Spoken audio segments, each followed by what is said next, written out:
Hi, everybody. I'm Big Al with Country Music News International and the Big Al and Sandy Radio Show. I've got a treat for you today. We're going down to the other side of the world. I'm talking Australia. And I've Down got under. a, huh? Down under. Down under. That's exactly right. But the group that we're going to talk with, actually, the spokesman for the group, which is a lead singer, guitar player, dobro player, songwriter. What can I say about Nadine Budge? And she is part of a great group called the Stetson Family. Nadine, I'm so glad to get a chance to talk to you. Big Al, so lovely to meet you. I've been really looking forward to this. Oh, yeah, we're just going to have a little fun here. You've got Let's an do it. amazing group and a new CD. Let me mention the CD, The Stars If You Look Closely. That's the name of the CD, and two singles have already been released from that great CD, and I can't wait till when it comes out we can get back together and talk more about it. Yeah.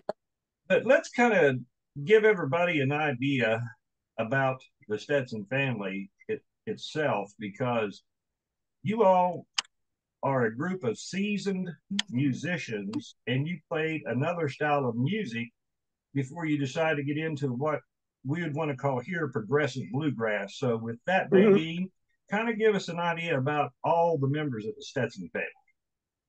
Okay, so there is myself, and as you said, I play guitar and I'm the lead singer. John Bartholomew's the other guitarist and lead guitarist. And John and I have known each other for 40 something years. We worked together in a high school, a secondary school, back in the 1980s, the very early 1980s. And Colin Swan is the banjo player in the band.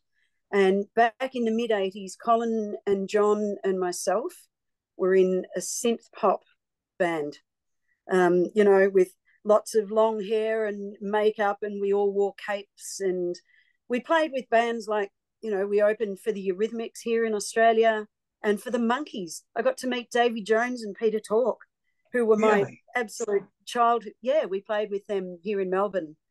And I got to meet Davy Jones and Peter, and what a treat that was, because, in my cubby house when I was 5 years old and the Monkees was on television here in Australia, I had posters all over the walls. And then 20 years later, we got to play with them, and that was a great treat. So, yeah, that was, I guess, music a little bit like sort of in excess style of music, Duran Duran.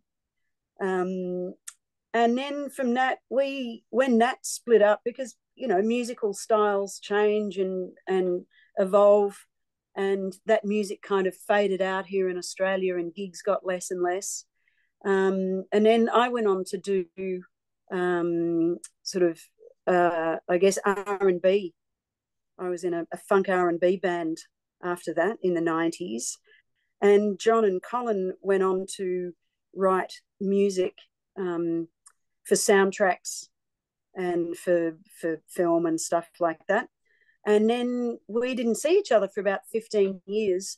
And I bumped into John at a party one night, and he said, "Oh, we need a female singer to come along and do a session. Will you come down to the studio?" So I went down, and that I did the session. And then it was not long after "Oh Brother, Where Art Thou" had come out, the film, and we had all seen it, and we were all a bit obsessed with the music and talking about that. And then Instruments just came out, and we started playing. And yeah, Colin had picked up the banjo, and yeah, so we started off just singing some of those songs that day. And then it's like, oh, we should get together again. This is so much fun. And then John and I started writing songs. And 9 months later, we had our first album, which was Yeah, "Hey Sister, Where'd You Get That Gun?" Yeah. yeah, yeah. I think you've had what, about four albums, but before Yeah, this is the number 4 over this is 16 number years. four. Yeah. Let me ask this question. I'm kind of curious about something because I was looking through some of the information actually across the internet on it all. You mentioned something about movie tracks. Did them boys have a song in there, Crocodile Dundee 2 movie or something? Was it one of their tracks in there? Not that I know of, but Okay. I'll find out and let you know next time we talk. Well, that'd be great because I seen a song. There's a train in my head. I think, well, is that them or isn't it? You know how you see things on the internet. And you're kind of Yeah. information, and I kind of wondered about that. But we'll save that for the next time that we talk when this new album comes out. Yeah, they're a secretive bunch. It could be them, but I can't confirm that nor deny it. Well, either way, you certainly have seen a great life of music, and you got a Stetson hat on, by the way. It's a hat. It's not a Stetson, but it's I picked this up in a thrift store a few years ago for $3, and I love it so much. But I don't think it's not a Stetson, but it's a rip, an Australian copy. Well, I would have wore I got a 4X Beaver Stetson on an open road. I can't wear it because I got to have headphones to be able to hear you, or I would have thrown it on tonight. But I just thought, no, because I'm getting old enough now where I can look a little classier wearing it. Back 25 years ago, and I've had the hat that long. But well, let's talk about this album. And once again, everybody, the album is The Stars If You Look Closely. And you all actually had released the title track of the album, and just a fantastic song. So tell us about the title track. Okay, so there's 5 members of the Stetson family, and the 4 original founding members were myself, John, Colin, and one of John's childhood friends, Andy Carswell, who unfortunately he passed away back in 2016. He got cancer and we lost him. And this was one of the songs that he had started to write before he passed away. And I finished it off and then took it to the band, and we just sort of gave it our treatment in the way that we thought that Andy would like it. So yeah, this is we send it out to Andy whenever we play it. We're going to be playing it on the ABC this afternoon live, and we'll be sending it out to Andy Carswell.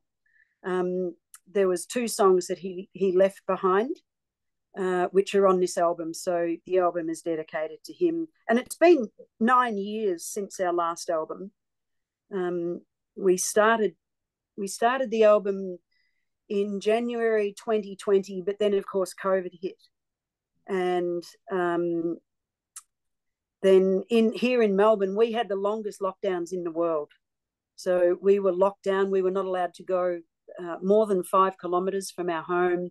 We had curfews. We had to be in by 8 o'clock at night,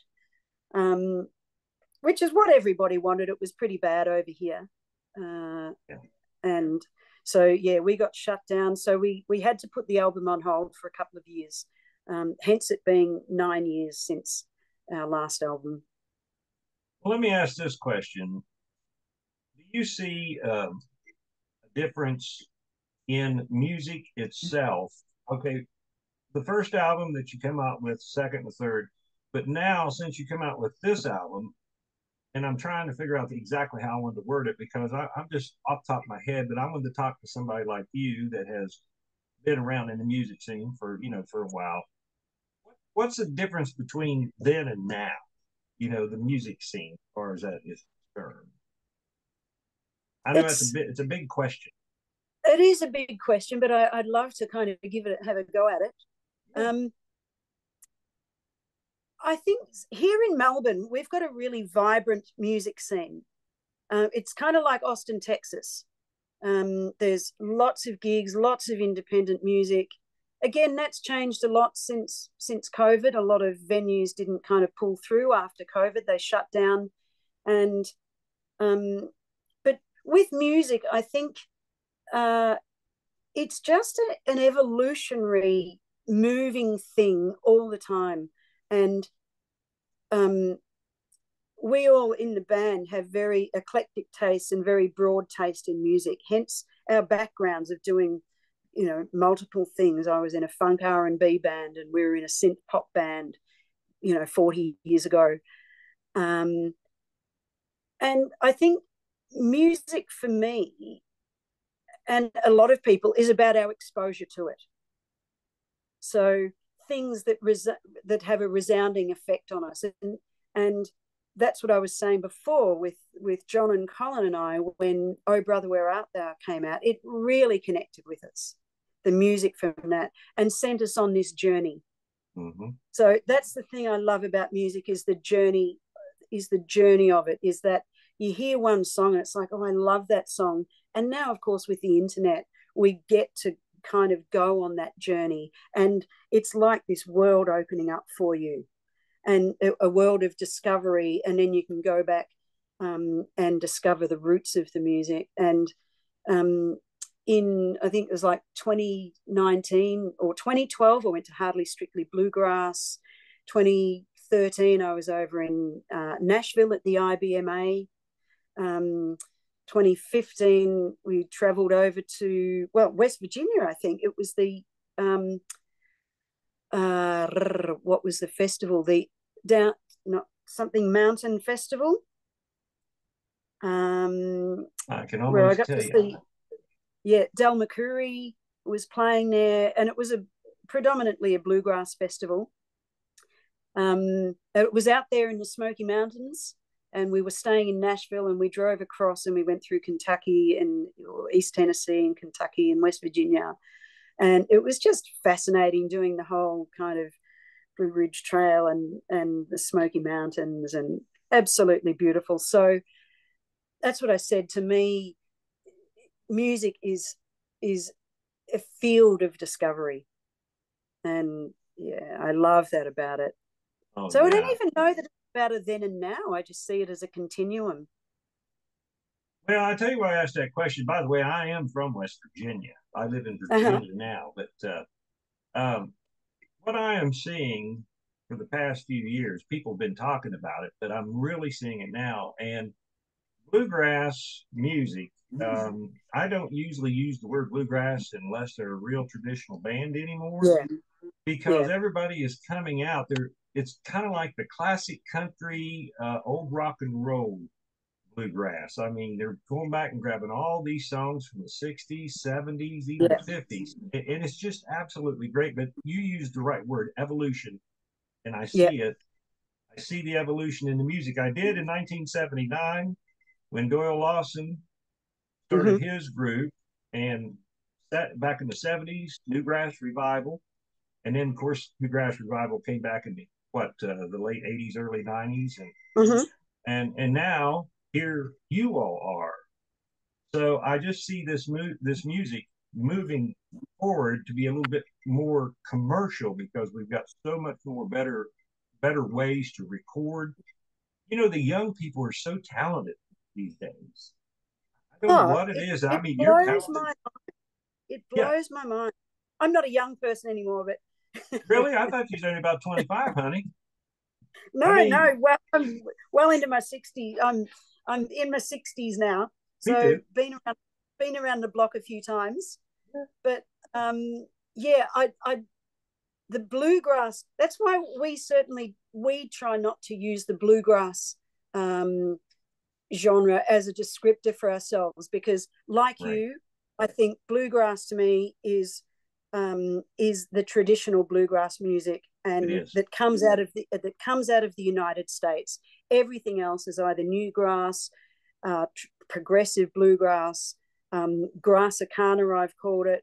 Whereas that, we're Americana for sure. We have kind of picked up on some of the threads and roots of it and the instrumentation, but never would I say that we're a bluegrass band. No, because I really want and respect that needs to be maintained for the original pickers and stalwarts of bluegrass. Sure. Yeah, Bill Monroe, Flat and Scruggs, Jimmy Martin. I mean, that's bluegrass.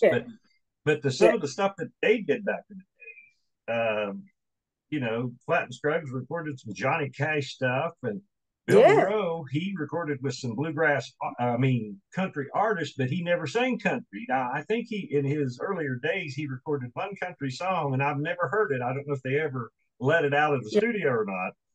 But anyway, I just wanted to ask you that question, because it is really moving along. you know. Mm. And I wanted to But get I think somebody like you. Sorry? What's that, honey? I think the discovery of it always, if you're interested in something, it leads you back down the path to then go back into the roots of traditional bluegrass. And so to me, that argument that this isn't bluegrass, it's like, well, we're not saying that it is, but it has led us on a journey of respect to go back and really look at the roots of the music. So I think without the progressive style of it these days, there's not that opportunity for discovery for people now who are just coming into the music. And without that discovery, it means that that traditional bluegrass will be in the past. And I don't want that to happen. It's a music that needs to kind of be in every era that we continue to go through. Yeah, but you all have your own style, and it's absolutely fabulous. Once again, everybody, we're talking with Nadine Budge. She plays I love the guitar. way you say Nadine Budge. Hey, yeah, you like that? We say Nadine Budge, you say Nadine Budge, and it's just got so much more punch. I'm going to start calling myself Nadine Budge. Oh, I love it. Well, Nadine, the album is called The Stars If You Look Closely, and the album from the Stetson Family. Let's see, your website, thestetsonfamily.com. Yep. And pretty simple. Social media, it's pretty simple. Just type up the Stetson Family. I did, and y'all was just all over the place. Even got Wikipedia talking about you. So have we? Yeah, I've Wikipedia. Never done. Yeah. Oh, I'll have to look that up. I've never seen it. I wonder who wrote that. How does stuff get onto the internet? I want to know how, when you look up, I'm looking at this, how is plywood made? And somebody has taken the time and the effort to go, no, plywood is little bits of veneer of wood stuck together with glue. Who does that? I don't know. Yeah. I don't know. Probably a fan or somebody that's a big fan of your all's. It talks about the Stetson family. You're not mentioning that, but down at the bottom, they got a picture of you. I don't know. Oh my God. It might have been 30 years ago or 25 or something. I don't know, but they got different pictures. I mean, I don't know how all that stuff comes up. I reckon it's a bot. I think a bot has, it's AI. Yeah. Whatever how it does, it's great to see it. I mean, people searching for information, but there is another song that you released from the album, and it's called The Other Side. What's it all about? Another great song. That song, John and I quite often just catch up for songwriting, or we just catch up and it's like, well, have you written anything lately? And he came over one night and he had the words, and I'd just been noodling around on the guitar, and all of a sudden, within 5 minutes, that song came together in 5 minutes. The words that he'd written and the instrumentation, or not the instrumentation, the chords that I had put together, the music that I was writing, it just fit together. And basically the song is it's a song of hope where there seems to be none. It's kind of set in a Western sense, of somebody riding their horse out. What are the words? But anyway, basically they're staring at the gallows. They end up getting shot and they're staring at the gallows. But when the hangman tries to, pull the lever, the gallows doesn't drop. And so that person has a reprieve in life. So it's a metaphor, basically, to say, I'll rise where I am fallen, and I'll swim the sea so wide where my true love will be waiting when I make the other side. So it's a song of reprieve and love. Yeah. When you are writing something like that, it's not hard to write. Sometimes it's hard to explain what's in your head after you write it and record it. There's some artists that can't do that. You've done a great job. Oh, thank you. Oh, and the singing. We're very story driven. A lot of our songs there's a narrative to them, and that's certainly one of them. The Other Side. Yeah. Well, it's just packed with awesome music, and when is this album going to release, or are you going to release another single before the full album comes out? There'll be one more single released, a single called Dollar in My Hand, and that will also be released with a video clip. And then very soon after, the whole album will be released. So it'll all be out there in the world. We're doing the launch for it here in Australia in early April, and then the album itself will come out worldwide in mid-April. Mid-April. All right. Is there anything that you would like to tell all the people that's going to be watching this and probably laughing along with us? Say, who is this cat? You know, who is this guy? This hillbilly and this Australian lady. You know, I just come and visit Australia. It's an interesting place. Musically, it's really great. Melbourne's fantastic for live music. You can see music 7 days and 7 nights a week. As I said, it's a bit like Austin. There's a lot of venues. A lot of them are free to get into. Vast, eclectic musical array over here. And then we're really, really waiting to get back. I can't wait to come back over to the States. I love it over there. I realize things are all a bit up in the air at the moment, and it's everything's kind of, again, settling back in after COVID. And normally I'd be going overseas every year or two, but haven't been away now out of Australia for 4 years. And the US is somewhere where I definitely want to come back to, because I love it over there. I love it. I love the music, really friendly people. I love the landscape. Love it all. Well, Nadine, what I'd like to do is invite you all to come to our house over here in coal country, where my wife's Appalachian. And she's a mountain. Yeah, she sings a lot of mountain songs.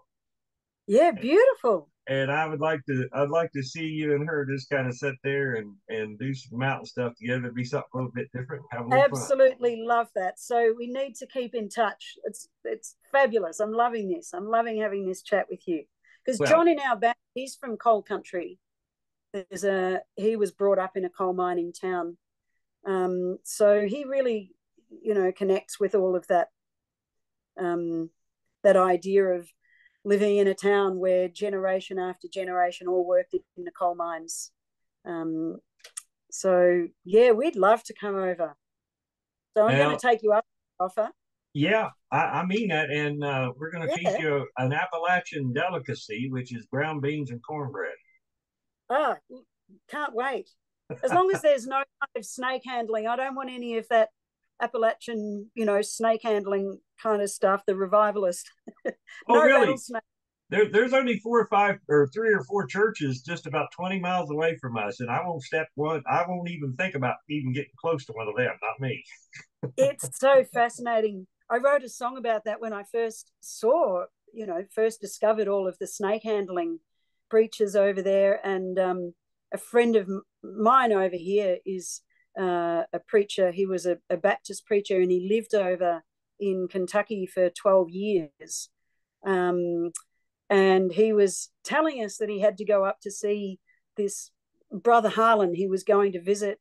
And when he went to visit, his wife answered the door, and she said that Harlan had to take to his bed because he was feeling poorly because he'd been bitten by one of the snakes. Oh, no. And so, as Preacher Steve told me about that story, it's like there's a song in this. So I wrote, if you go back to our first album, there's a song on that called Brother Harlan, and it's about snake handling, the snake handling preacher.